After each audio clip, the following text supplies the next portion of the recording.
She didn't fight back. That was the part none of them could ever explain afterward. Not when the whispers started.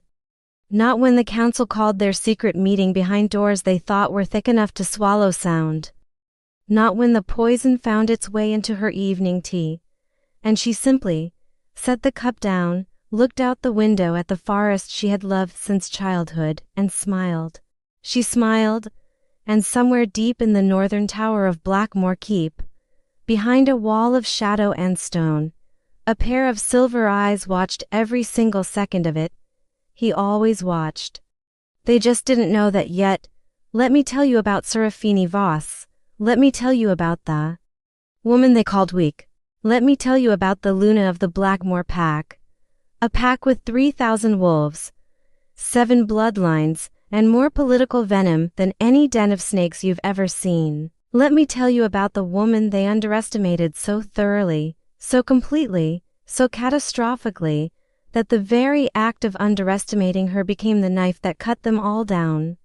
But to understand what happened on the night of the blood moon, to understand why 17 high-ranking pack members disappeared from the records, why 3 elders vanished from their posts before dawn, why the head of the Beta bloodline was found kneeling in the great hall with tears streaming down his face and his wolf refusing to surface for straight days, you have to go back. You have to go back to the beginning. You have to go back to the day she arrived. Scene 1, the arrival. She came in a gray wool coat. No entourage. No ceremonial escort. No wolves flanking her in their shifted forms like living banners of power. Just a woman, slight of frame, dark-haired, with eyes the color of deep water. That particular shade of blue-green that looks calm until you realize you can't see the bottom. The pack had assembled on the northern grounds, as was tradition when a new Luna was to be formally presented. 3,000 wolves in their human forms, ranked by bloodline, watching the gravel path that led from the eastern gate. They expected something. They expected someone. What they got was Serafini. She walked the length of that path alone, her footsteps quiet on the gray stone. Her coat slightly too large for her shoulders, her dark hair loose in the autumn wind. She carried nothing. She wore no jewels, no marks of distinction, no ceremonial white that the old customs demanded. She simply walked, and she looked at them, all of them, with those deep water eyes, and she did not perform. That was the first strike against her. In their minds, Aluna was supposed to perform. She was supposed to arrive like a declaration, like a banner raised over a conquered hill. She was supposed to make the wolves feel something: pride, desire, fear, reverence. She was supposed to feed the myth of the alpha's power by being beautiful enough, fierce enough, grand enough to deserve him. Serafini did none of these things. She walked to the front of the assembly, stood beside the alpha, beside him, beside Calum Blackmoor, the most feared alpha in the Northern Territories. The man who had consolidated for packs under his name through a combination of combat and cold brilliance, and she simply stood there. Calum didn't look at her. Or so they thought. The whispers started that same evening. In the lower halls, where the younger wolves gathered after formal ceremonies to drink and talk too loudly, the verdict was swift and merciless. She's nothing. Did you see her? She barely reached his shoulder. Calum could have had the Redmoor Luna. He could have had the daughter of the Ashvale bloodline. He could have had anyone. Why her? Why this nothing? Beta Dorian Crest, heir to the oldest and most powerful bloodline beneath the Blackmoors, said nothing that evening. He stood at the edge of the gathering, his dark eyes distant, his wine untouched. People assumed he was indifferent. He wasn't indifferent. He was already calculating. Dorian Crest had spent 11 years positioning his bloodline for the moment when Calum Blackmoor chose a Luna. 11 years of careful alliances, of strategic marriages within the pack, of placing his people in the kitchens and the guardhouses and the council chambers. 11 years of building a web so fine that most people didn't know they were inside it, and then Calum had gone and chosen her, some unnamed woman from a mid-tier bloodline to territories over. A woman with no political weight, no warrior reputation, no gifts that anyone could identify. A woman who arrived in a gray coat and didn't perform. Dorian Crest set his wine glass down on the nearest surface. He went to find the others. Scene 2, the first test within a month of her arrival. The tests began. They were subtle at first. The pack had its ways, old ways, instinctive ways. The kind of cruelty that doesn't announce itself as cruelty because it's been practiced for so long it just looks like culture. The senior she-wolf stopped acknowledging her in the halls. Not rudely. Not openly. Simply, a fraction of a second too late to the greeting. A tone too flat in the acknowledgement. A half step too slow in the bow that protocol required. Enough to signal to anyone who knew how to read pack language that they did not accept her. Serafini noticed. Of course she noticed. But she said nothing. The training ground incident came next. It was orchestrated. Serafini would only learn this much later, but it wore the costume of accident beautifully. She had gone to observe the morning drills, as was her right as Luna, and one of the senior warriors had accidentally shifted mid-movement. His massive wolf form careening toward her with enough force to send an ordinary woman sprawling. 10 feet across the dirt, she sidestepped it, not dramatically, not with any display of power or speed that would make the watching wolves take note. She simply moved, precisely and calmly, and the massive shifted wolf skidded past her. And she continued walking toward the observation post as if nothing had happened. The warrior, breathing hard in his shifted form, stared after her. The watching wolves exchanged glances. She hadn't reacted. She hadn't shown fear. She also hadn't shown dominance, hadn't used the incident to assert herself, hadn't turned and faced the wolf and let her own power rise to answer the challenge. She had simply sidestepped and moved on. In pack culture, this read as weakness. In reality, it was something else entirely. In reality, she had felt the wolf's position before she could consciously perceive him. She had known, with the deep instinctive certainty that lived in her bones, exactly where he would land. Exactly how much force was behind his movement. Exactly what angle of movement was required to avoid him without triggering the pack's hunting instincts by seeming to flee. She had calculated the entire thing in under a second, and she had decided not to show it. Up in the northern tower, a pair of silver eyes noted her stillness. And something close to satisfaction moved through them. Good. He thought. Don't show them yet. Scene 3, Dorian's Web. 3 months in. Dorian Crest had his coalition. It wasn't large, not by number, 14 members, carefully selected from 7 different bloodlines. But what it lacked in size it made up for in placement. He had the head of the kitchen staff, old Marate, who'd been managing the Luna's household provisions for 30 years under the previous Luna and saw Serafini as an insult to that legacy. He had Captain Vance of the Inner Guard, whose loyalty to the Crest bloodline went back to generations. He had 3 members of the Elder Council, who were old enough to remember a time when the Luna seat came with certain expectations that Serafini was failing to meet. And he had Elder Sable. Elder Sable was the most significant acquisition. She was the oldest living member of the council, the keeper of pack lore and tradition, and she wielded the kind of soft, pervasive authority that doesn't announce itself, the authority of someone whose opinion shapes opinion, whose words in private become everyone's consensus in public. Elder Sable believed, genuinely, earnestly believed, which made her more dangerous than any cynic, that the pack was only as strong as its Luna's visible power. That a Luna who failed to command, who failed to impose herself, who failed to perform dominance in the ways tradition demanded, was a wound in the pack's body. A liability, a rot. She had watched Serafini for 3 months. She had seen no dominance. She had seen no power. She had approached Dorian herself. The coalition met in the deepest council chamber, behind 7 layers of sound-dampening stone. with no written records and no wolves in attendance who hadn't been hand-selected for their silence. They were careful, they were all careful, because what they were planning was not treason, exactly. Not in the way they told themselves the story. It was a test, they said. The Luna had to be worthy of her position. The safety of the entire pack depended on the Luna's strength.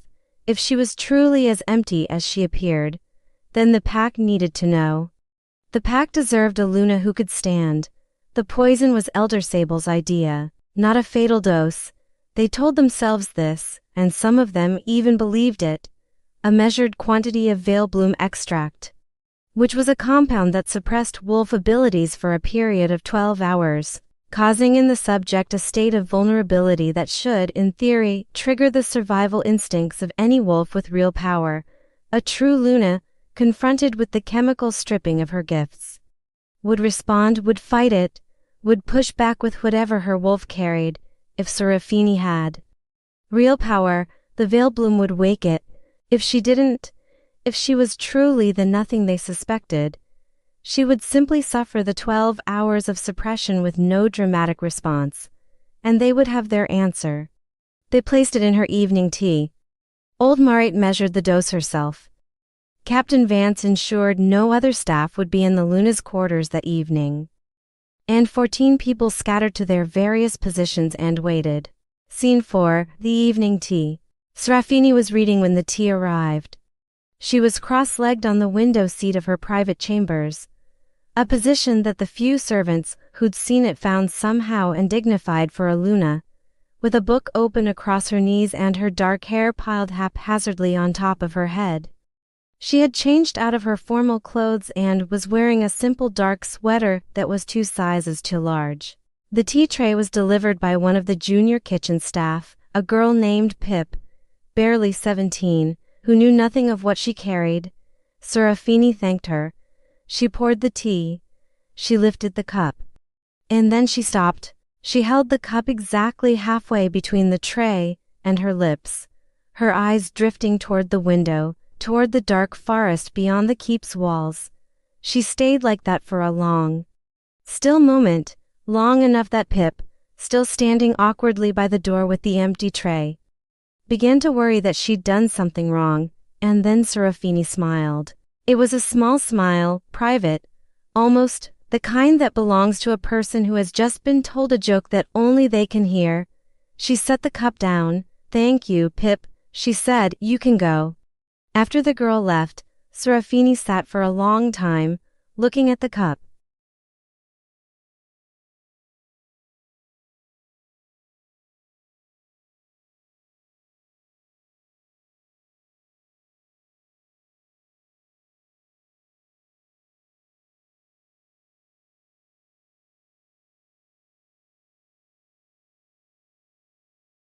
She knew who had put it there, not the individuals, not yet, but the shape of it. The ambition and the fear wound together like rope. The 12 people watching from their separate posts, waiting. She could have ignored it. Could have let the test proceed and fail and said nothing. She could have gone to Calum. She did neither. Instead, she picked up the cup again, and this time she drank it. All of it. She set the cup back on the tray, returned to her book, and waited. Scene 5. What happened in the northern tower? Calum Blackmoor was standing at his window when she drank it. He had been standing there for 20 minutes, watching the eastern wing of the keep with the particular quality of stillness that those who knew him found more unsettling than movement. His beta, Wren, was behind him, seated at the long strategy table but not looking at any of the maps spread across it. Wren had been with Calum for 15 years.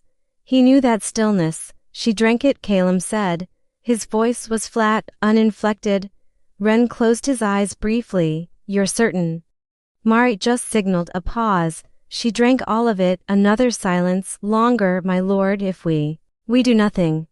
Calum turned from the window. His face in the low firelight was composed with the precision of someone who had spent a lifetime making sure his expressions cost his enemies nothing. But Wren had known him for 15 years. He saw the tension in the jaw, the particular brightness in the silver eyes. She knows what it was. Ren blinked. How could she? She knows. Caleb moved to the table, placing his hands flat on the northern maps, looking down at the territories without seeing them. She's known about Crest for 6 weeks. She came to me 4 weeks ago with the names of 11 of the 14 members. A beat. She asked me to do nothing. The silence this time was a different quality. She asked you, Ren said carefully, to do nothing about a conspiracy to test, potentially harm, your Luna. She didn't call it harm. She called it opportunity. Caleb looked up. Something moved through his expression, brief, complex, and private. She said, let them finish building the trap. Let them believe they are the ones with the plan. Then we'll see what they do when they think. They've caught nothing. Ren stared at him. She told you to let them poison her. She told me to let them believe the veil bloom worked. Caleb straightened. Which means by morning they'll believe they gave veil bloom to a wolf with no power. They'll believe the test failed because there was nothing to find. He paused. And then they'll move to the second stage. What's the second stage? Removal, he said. Formal or otherwise. Scene 6. The 12 hours Serafini spent the 12 hours of the veil bloom's effect reading her book. This was, in the long run, the detail that unsettled people most when the story came out, more than the revelation of her true power, more than the list of names, more than the Alpha's role in all of it. The image of the Luna, in her oversized sweater, cross-legged on her window seat, reading a book through 12 hours of chemical suppression of her wolf, without visible distress. Without any outward indication that anything was wrong, that was the detail that made wolves look at the floor when they talked about it. Because it meant one of two things. Either the veil bloom had found no wolf to suppress, confirming what they'd feared, that she was simply empty, or the veil bloom had done its work and she had simply sat with it. Sat with the stripping of her gifts. Sat with the vulnerability and the chemical cage and the 12 hours of being exactly what they wanted her to be. Anne read her book. The first interpretation they had planned for. The second one terrified them without any of them being able to say why. There is something deeply unnerving, at the level of wolf instinct, about a person who does not react to vulnerability the way prey reacts to vulnerability. Who doesn't harden or flee or fight. Who simply sits inside it, comfortable, as if it isn't vulnerability at all. As if the cage doesn't touch the thing that matters most. By the time the 12 hours ended and the veil bloom cleared her system, Serafini had finished her book, made herself a second cup of tea, from her own private supply, which she'd been stocking since the 3rd week of her arrival. For reasons she'd told no one, and gone to sleep. She slept soundly. She always slept soundly. There were those who would later say, in hushed voices, that she'd always known she was safe. That she'd known from the very beginning that nothing in this pack could touch her. Not really, not in the ways that mattered. They were right. But not for the reasons they thought. Scene 7. The decision the morning after the veil bloom night. Dorian Crest convened the coalition in the deep council chamber again. Moret's report was brief. The Luna had shown no reaction, no defensive instincts, no power surge, no wolf response of any kind. The veil bloom had done exactly what veil bloom does to a wolf with genuine power, which is to say, it had done nothing visible, because there was apparently nothing to suppress. Elder Sable sat with her hands folded on the table and said, in the careful voice of someone who has been building to a sentence for a very long time, she has no wolf. She is human. Caleb has taken a human woman as his Luna. The silence around the table was volcanic. That's impossible, someone said. Veil bloom doesn't lie, Elder Sable replied. Then the dose was wrong, Maret. The dose was precise. Moret's voice was clipped with offended professional pride. I have been working with veil bloom compounds for 40 years. The dosage was textbook correct for a wolf of her estimated size and weight. Another silence. Dorian Crest turned a ring on his finger, around and around, the way he did when he was thinking. If she's human, he said slowly, then Calum has made a catastrophic error. A human Luna cannot lead this pack. Cannot protect it. Cannot anchor the Alpha's bloodline. He looked around the table. He may not know. Or he knows and he doesn't care, said Captain Vance. If he doesn't care, Dorian said, then he is unfit to lead. He let the word settle. Which means the responsibility falls to us. He did not say what he meant. He didn't have to. They had been dancing around this word for months, and now the music had stopped and the word was just standing there in the middle of the room. Removal. Not of the Luna only now. Of the Alpha. Elder Sable was the first to speak. The old laws allow for a challenge of fitness when an Alpha's mate has been proven unworthy. If Serafini cannot be Luna, Calum's bond is broken under pack law. His right to lead becomes contestable by bloodline challenge, Dorian said, quietly, precisely. His bloodline, the oldest bloodline beneath the Blackmoors. He let it hang there just long enough to be understood. And then he said, we have until the blood moon. Traditional law requires a fitness challenge to be issued within 40 days of the evidence being gathered. The blood moon is in 32 days. He stood, we have work to do. What none of them saw, in the deep council chamber with its 7 layers of sound-dampening stone, was the small, almost imperceptible flicker in the single candle burning at the center of the table. The air had moved. Something had passed through the room. Or rather, something had been listening through the room, in a way that stone and silence couldn't prevent, because the thing listening wasn't using ears. Scene 8. Her true nature. Here is what the pack did not know about Serafini Voss. Here is what Calum Blackmoor had known since the moment he first stood across from her, 3 years before her arrival at Blackmoor Keep, in a meeting that had been arranged under the pretense of a territorial treaty discussion and had become, for both of them, something that rearranged the architecture of the world. She was not merely a wolf. She was not merely a strong wolf, or a dominant wolf, or a wolf of unusual bloodline. She was a white wolf, not in the poetic sense, not the old stories of the snow-colored she-wolves of the ancient packs who were said to carry the goddess's favor, not metaphor, literal. Serafini Voss was the first white wolf to be born in 400 years. The white wolf was not a rank or a bloodline distinction, it was a condition of being that occurred, according to the oldest pack lore, once in many generations. An occurrence so rare that most modern wolves had reduced it to legend. The way most modern people reduce things they don't expect to encounter to legend, it was safer. That way more comfortable. The white wolf was born with a wolf of pure silver white, a form that, in shifted state, was larger than any standard alpha, larger than most dire class wolves. With an ability set that defied the normal parameters of wolf gifts, speed without the scent of speed, strength that didn't announce itself, senses that didn't operate on the normal wolf frequencies, which was why the Veil Bloom had done precisely nothing to her, because Veil Bloom worked by disrupting the chemical pathways that wolf gifts traveled, and Seraphine's gifts didn't travel those pathways. They traveled older ones.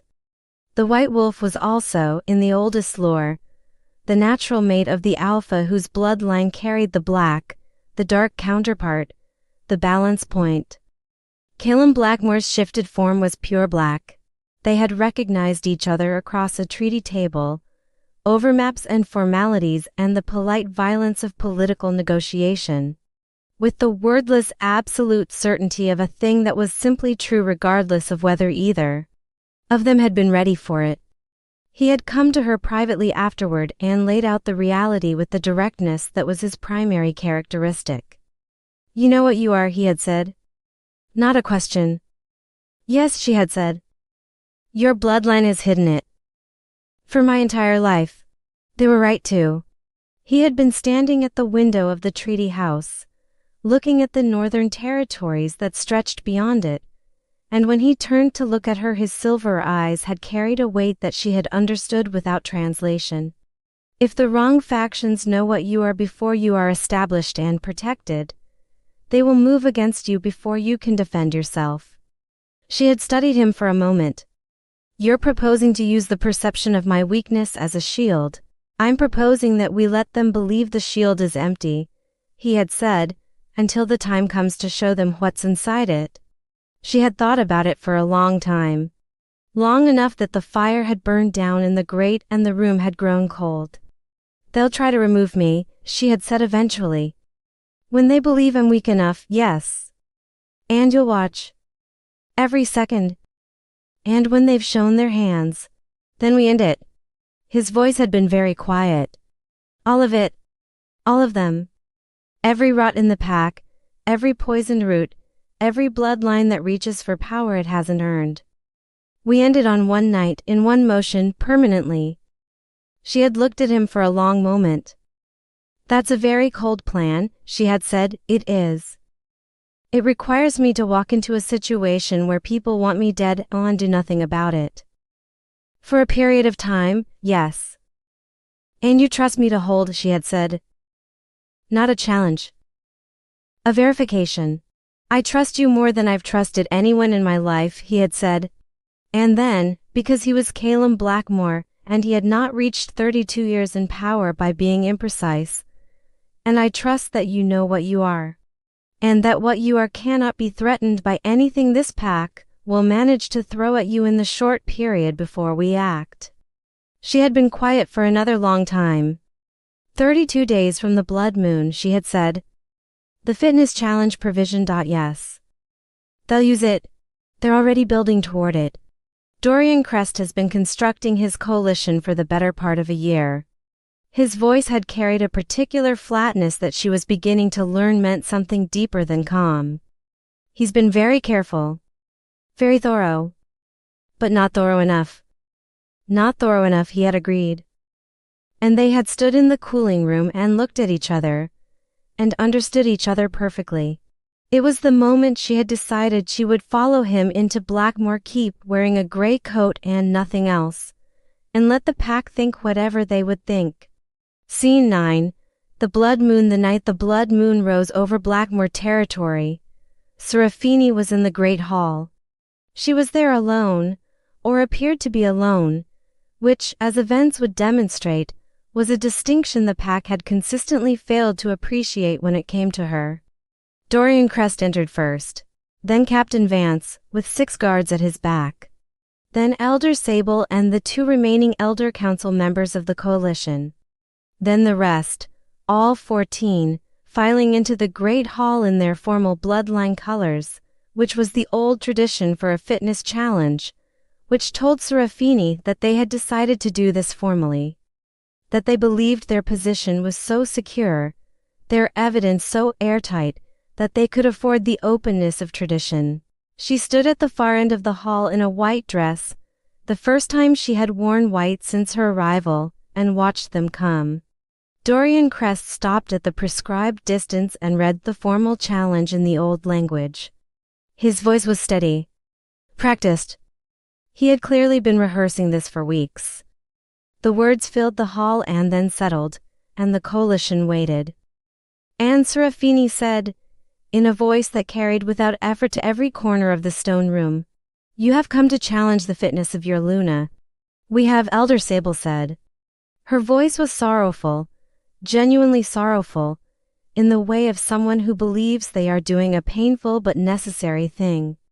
Under the old laws, which are the foundation of this pack, 32 pack members participated in the conspiracy to administer Veilbloom to the Luna of the Blackmoor pack, Serafini said. The hall went very quiet. 14 of you are present in this room. 18 of you are currently in your quarters, your guard posts, your various positions, believing the plan is proceeding without incident. She let a pause breathe through the room. You are incorrect. You can't, Captain Vance started. I know every name, Serafini said. I have known for 6 weeks. I know the dates of your meetings. I know the precise formulation of the Veilbloom dose and who measured it. I know the conversation in which the word removal was first used in reference to the Alpha, which took place 11 days ago in the lower council chamber, by the light of a single candle. She paused, the candle flickered, the coalition had stopped moving, Dorian Crest's ring had stopped turning on his finger. The old laws, Serafini continued, her voice unchanged, measured, almost gentle like water that has all the time in the world, which are indeed the foundation of this pack. State that a fitness challenge may be issued against a Luna who has been proven unworthy. She looked at each of them in turn, those deep water eyes moving through the room with a precision that felt like counting. The old laws also state that the deliberate administration of a suppression compound to the Pax Luna constitutes an act of treason. That conspiracy against the Alpha's bond constitutes an act of treason. That the solicitation of bloodline challenge through fraudulent evidence, and here her voice softened further, paradoxically, so that the words landed with more weight, not less, constitutes an act of treason. You have no power, Dorian said. His voice was still controlled, but something had cracked in the foundation of it. The veiled bloom proved that I am not a standard wolf, Serafini said. You're right about that. And then she shifted. Scene 10. The white wolf. There is no adequate description for it. Those who were in the great hall that night have tried, over the years, in the halting language that people use for things they've experienced but never fully processed. They speak about the light first, the way the room seemed to brighten without any additional source. A deep silver-white luminescence that came from the shift itself. From the transformation of a human form into something the hall hadn't been built to contain. They speak about the size, larger than any shifted wolf they had ever stood in the presence of, larger than Calum in his black form, larger than any Alpha in living memory. With a presence that was not simply physical but atmospheric. Like the change in air pressure before a storm, they speak about the silence. Not the silence of people who have nothing to say, the silence of people whose wolves have gone suddenly, completely, involuntarily still. The instinctive stillness of any creature in the presence of something at the top of the order. Something so high above them that the nervous system simply quits arguing and submits. 14. Wolves' informal bloodline colors hit the floor simultaneously. Not in threat display, not in combat, in submission, involuntary, immediate, and absolute. Dorian Crest, who had been standing, who had been about to speak, who had spent 11 years building toward this moment, Dorian Crest went to his knees on the stone floor of the great hall like a tree in a wind that doesn't negotiate. Elder Sable, who had stood before 3 Alpha transitions in her 100-year life and had never knelt to anyone who hadn't earned it in her judgment. Elder Sable's forehead touched the stone floor and she wept. She wept because she understood. In that moment, what she had tried to remove from the pack, what she had called empty, what she had poisoned. The white wolf stood in the center of the great hall and looked at them with Seraphine's deep water eyes, and did not move, and did not make a sound. She didn't have to, and then, from the high gallery above the north end of the hall, came the sound of a single set of footsteps, unhurried, deliberate. Calum Blackmoor walked the length of the gallery and descended the stairs at the hall's end, and crossed the floor to where the white wolf stood, and stopped beside her. He was in human form. He was dressed simply, without ceremony, which was its own kind of ceremony. He looked down at the 14 wolves on the floor, and his silver eyes moved through them with the particular quality of his coldest assessments. I've been watching, he said, since the beginning. Epilogue. What happened after the formal record of that night is dry and precise and tells you almost nothing. 17 pack members were stripped of rank, bloodline standing, and territorial rights. 3 elders were removed from council permanently. Dorian Crest's bloodline was restructured under a new designation that removed its claim to the succession line. The formal record uses words like adjudicated and restructured and transferred. What the record doesn't tell you is that Dorian Crest didn't leave the Great Hall on his own legs that night. Not because he was hurt, no one was physically harmed, but because his wolf refused to hold him upright in her presence for the better part of 3 hours. What the record doesn't tell you is that Elder Sable asked, in a voice barely above a whisper, if she might be permitted to serve the Luna directly for whatever remaining years she had, and that Serafini, who she had poisoned, who she had called empty, who she had tried to erase from a position that was, it turned out, more hers than this pack had ever been anyone else's, had said yes. The record doesn't tell you what Calum said to her later that night. In the private chambers she had made her own with her books and her oversized sweaters and her private tea supply. It doesn't tell you that he stood in the doorway for a long moment looking at her with something in his expression that he didn't keep controlled. And that she looked back at him with those deep water eyes and said, simply, I told you I could hold, and he said, you did more than hold. And she said, the pack needed to see it. They needed to be the ones to bring it out. If I had shown them, it would have been a performance. If they forced it out trying to destroy me, she paused, then they could never unknow what they'd seen. He was quiet for a moment. You planned that too, he said. She smiled, that small, private smile, the one that belonged to a joke only she could hear. I told you to let them finish building the trap, she said. I just didn't tell you which of us was the trap. He looked at her for a long moment. And then Calum Blackmoor, the most feared alpha in the Northern Territories, the man who had never in 32 years of leadership been outmaneuvered by anyone, laughed. Just once. Quiet. Real. No, he said. You didn't.